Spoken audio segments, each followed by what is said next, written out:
நம் ஆண்டவர் இயேசு கிறிஸ்துவின் நாமத்தினால் மகிழ்ச்சியும் சமாதானமும் நம் அனைவரோடும் இருப்பதாக.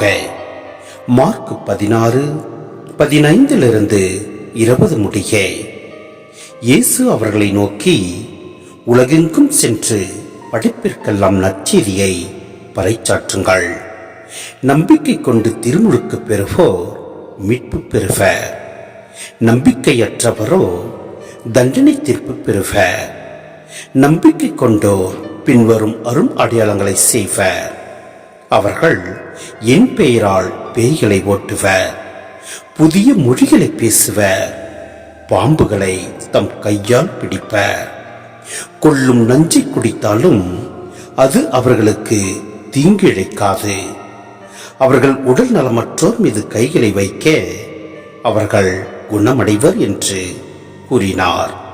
இவ்வாறு அவர்களோடு பேசிய பின்பு ஆண்டவர் இயேசு விண்ணேற்றமடைந்து கடவுளின் வலப்புறம் அமர்ந்தார். அவர்கள் புறப்பட்டு சென்று எங்கும் நற்செய்தியை பறைசாற்றினர். ஆண்டவரும் உடனிருந்து செயல்பட்டு நிகழ்ந்த அரும் அடையாளங்களால் அவருடைய வார்த்தையை உறுதிப்படுத்தினார். சிந்தனை: படைப்பிற்கெல்லாம் நற்செய்தியை பறைசாற்றுங்கள் என்பது இயேசுவின் பணி தொடர்வதற்கான அடிப்படை கூற்று. நற்செய்தி ஒரு வித்து.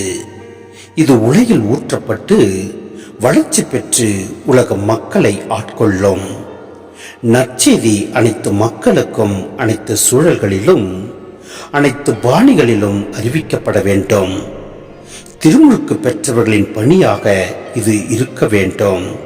எனவே திருமுழுக்கு பெற்று நாம் ஒவ்வொருவரும் இறை வார்த்தையை மற்றவரோடு பகிர்ந்து வாழ்வோம்.